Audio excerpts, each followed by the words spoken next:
Being at a seminar much like this one, I was sitting out in the audience like you are now, and the speaker asked a question that changed my life. He asked the following question: if you won $40 million in the lottery tonight, would you show up to work on Monday morning? You know, that's a good question for you. How many of you, by show of hands, would show up to work on Monday? All right. Let me rephrase the question. How many of you not sitting next to your boss would show up on Monday? I'm going to tell you, I'm so glad I see some hands up. My hand was not up. In fact, I was not going to go back Monday. I wasn't going back the next Tuesday, the following Thursday, July. Let's be clear. I wouldn't even have gone back to pick up my stuff. I'm not kidding. And I mean including the pictures of my wife and kids. Let's be honest here. If I had left my actual wife and kids in the audience, still wasn't going back. I would have sent a limo for them, okay? And what happened to me is that I lost that loving feeling, whoa, whoa, whoa. I want to encourage you to do so, not because it's not good to be right, but because we have a greater interest. We're trying to serve the client's best interest, and every one of us originally became a lawyer for that purpose. Any of you, when you were 6 years old, thought, you know, Lord, one day I can grow up and just bill 2,300 hours one year.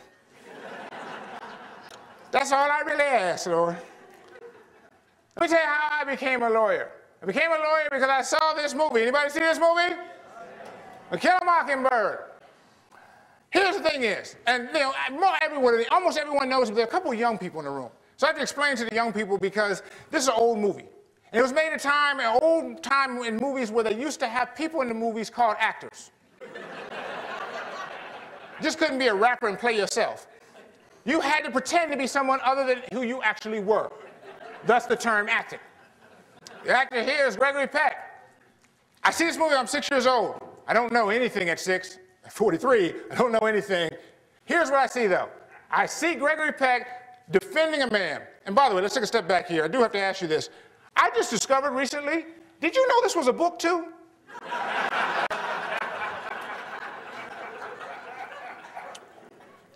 All right, I went to public school. I didn't know that, but here's the thing is, I don't know, sometimes they change the endings in the movies. He lost in the book too, right? All right, so we're talking about the same thing. So here's what happened is, Gregory Peck is Atticus Finch. He's defending a black man accused of assaulting a white woman in the South at a time where that wasn't as acceptable as it would be today.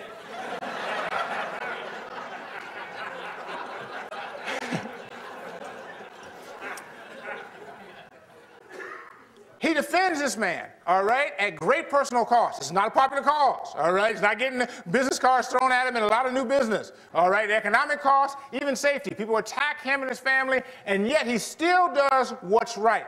He puts it all on the line for another individual. 6 years old, here's what I'm thinking. If I could ever grow up to be just a sliver of anything, just anything significant at all, that's who I would be. I'd be the kind of person who could do that. And I was so impressed with that even at that young age, I started dressing like Gregory Peck. You don't believe me, do you?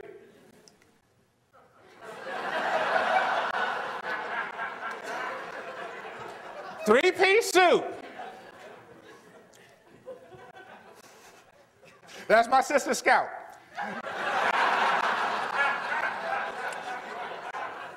We colorize it. But the point is, I think I had a point. Yeah, I did have a point. And the point was simply that there was something about that that really sort of just touched me and moved me, and even at that age, and we get an opportunity to do that by serving our clients in this regard and finding a way in which we do so that is